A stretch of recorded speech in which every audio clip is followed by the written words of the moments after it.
કરવાનો સમય નથી. હું અહીંયાથી આપને બોલાવીશ કે અન્નનો અધિકાર તમારે કહેવાનું છે સુરક્ષિત રાખો, સુરક્ષિત રાખો. અન્નનો અધિકાર સુરક્ષિત રાખો, સુરક્ષિત રાખો. અન્નનો અધિકાર સુરક્ષિત રાખો, સુરક્ષિત રાખો. અન્નનો અધિકાર સુરક્ષિત રાખો, સુરક્ષિત રાખો. લડેંગે જીતેંગે. ઉપર હો નથી સંભળાતું, નીચે અવાજ છે. લડેંગે જીતેંગે. લડેંગે જીતેંગે. લડેંગે જીતેંગે. અન્નનો અધિકાર સુરક્ષિત રાખો, સુરક્ષિત રાખો. અન્નનો અધિકાર સુરક્ષિત રાખો. અહીંયા ઉપસ્થિત કોંગ્રેસના આગેવાનો ભાઈ શ્રી શેરખાનભાઈ, ધનરાજભાઈ, ચકાભાઈ, વિપુલભાઈ, કેયુરભાઈ અને આપ સૌ આ વિસ્તારના બીપીએલ કાર્ડ ધારકો, અસરગ્રસ્ત આ વિસ્તારના ભાઈઓ, બહેનો, વડીલો અને યુવાન મિત્રો, હું ભાઈ શ્રી ધનરાજને અભિનંદન આપીશ કે જે પ્રશ્ન લઈને આજે મામલતદારશ્રીને આવેદનપત્ર આપવા માટેનું એમણે આયોજન કરેલું છે. હજી ઘણા મિત્રોને એમ હશે કે આ પ્રશ્ન એનું મહત્વ કદાચ એમને ખ્યાલ ન હોય, પરંતુ સમગ્ર ગુજરાત રાજ્યની અંદર 75 લાખ બીપીએલના જે કાર્ડ ધારકો છે એ કાર્ડ ધારકોમાંથી 55 લાખ લોકોને સરકાર દ્વારા નોટિસ આપવામાં આવી છે.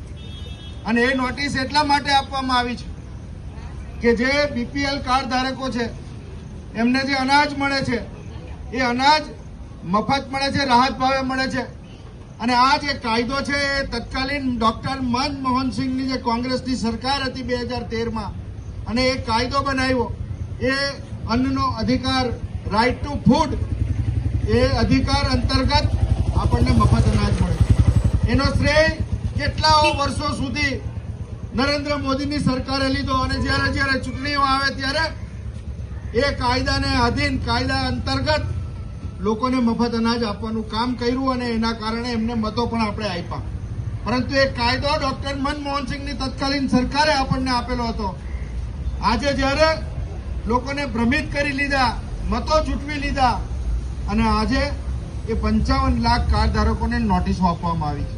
અને એ નોટિસો એટલા માટે આપવામાં આવી છે, એમાં કારણો એવા દર્શાવવામાં આવ્યા છે કે તમે ઇન્કમ ટેક્સ ભરો છો, તમે જીએસટી ભરો છો, તમારી જમીન જે છે જમીન 5 એકરથી પણ વધારે છે.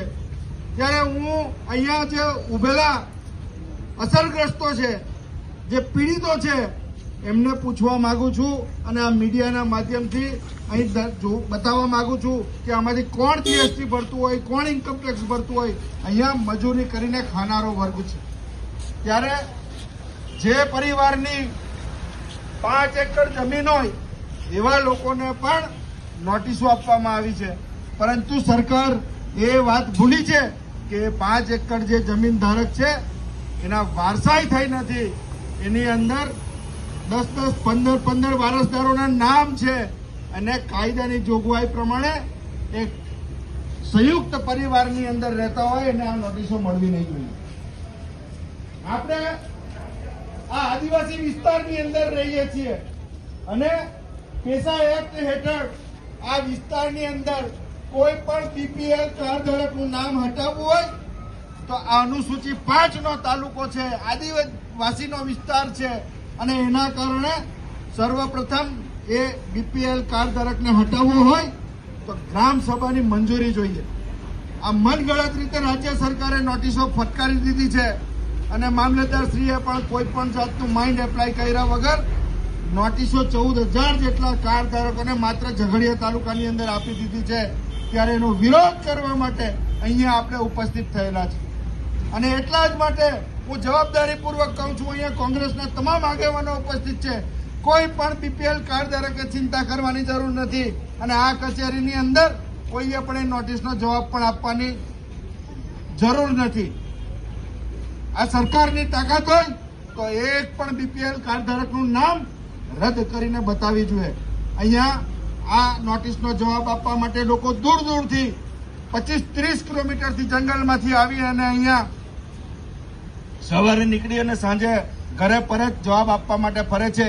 ત્યારે જવાબ આપો. આ ગરીબ આદિવાસી પરિવાર છે, એ ભણેલો ગણેલો નથી, અભણ પરિવાર છે અને એણે એ નોટિસ લઈને વકીલ પાસે જવું પડે અને વકીલ એ નોટિસનો જવાબ તૈયાર કરી આપવા માટે 500,000 રૂપિયા વગર એ નોટિસનો જવાબ તૈયાર નથી કરી શકતો. અને ત્યારે આવા સંજોગોની અંદર આવા તગલખી નિર્ણયો લઈને જે પ્રમાણે સરકાર લોકોને ગેરમાર્ગે દોરી રહી છે અને ખોટી નોટિસો કાઢીને આ આદિવાસી વિસ્તારની અંદર લોકોને જ્યારે નુકસાન પહોંચાડવાનું કામ કરી રહેલી છે, એના માટે અત્યારે આગેવાનો અહીંયા ઉપસ્થિત થયેલા છે. આપ સૌ પોતાના અધિકાર માટે લડો છો અને તમારે કોઈએ પણ ચિંતા કરવાની જરૂર નથી. જે એનએફએસએ કાર્ડ ને નોન એનએફએસએ કરવા માટેની જે નોટિસો આપી છે એ નોટિસો સંપૂર્ણ ગેરવ્યાજબી છે, કાયદાની વિરુદ્ધ છે અને કોઈ પણ પરિવારે એમાં સહેજ પણ લેસ માત્ર ચિંતા કરવાની જરૂર નથી. એક પણ બીપીએલ કાર્ડ ધારકનું નામ આ કોંગ્રેસે આપેલો કાયદો છે અને એના કારણે આ સરકાર રદ કરી શકે એમ નથી. ત્યારે આપ સૌ અત્યારે જેટલી સંખ્યામાં અહીંયા ઉપસ્થિત થયા છો, જે લોકો અહીંયા ઉપસ્થિત નથી અને એવા લોકોને પણ નોટિસો મળી છે, એવા લોકોને પણ કહેજો કે કોઈએ ચિંતા કરવાની જરૂર નથી. આ સરકાર માત્ર લોભામણી વાતો કરીને, છેતરામણી વાતો કરીને ચૂંટણી સમયે મત ખાલી છીનવવાનું કામ કરે છે. આવનારા દિવસોમાં સ્થાનિક સ્વરાજ્યની ચૂંટણીઓ આવી રહેલી છે. આ જે નોટિસો આપી છે એ નોટિસનો જવાબ આપણે મતના રૂપે આપી અને આ સરકારની શાન ઠેકાણે લાવવાની છે. અને ગાંધીનગર અને દિલ્હીમાં જે ભારતીય જનતા પાર્ટીની સરકાર છે, જે ગરીબ વિરોધી સરકાર છે, આદિવાસી વિરોધી સરકાર છે, જે અવાજ ઉઠાવે છે, એની ઉપર અત્યાચાર કરે છે, એવી સરકારને ઘેરે બેસાડવાનું કામ આવનારા દિવસોમાં આ જ આદિવાસી સમાજ કરશે એવો મને વિશ્વાસ છે. આપ સૌ ખૂબ મોટી સંખ્યામાં અહીંયા ઉપસ્થિત થયા છો. ત્યારે આપણે શાંતિપૂર્વક મામલતદારશ્રીને આવેદનપત્ર પાઠવવા માટે જવાનું છે અને આપણો જે અવાજ છે એ અવાજ બુલંદ બનાવવા માટે તમે બધા સૌ અમારી સાથે પણ મામલતદારશ્રી પાસે ઉપસ્થિત રહેશો એવી વિનંતી કરું છું. આપ સૌનો આભાર. જય હિન્દ, જય ભારત, જય આદિવાસી.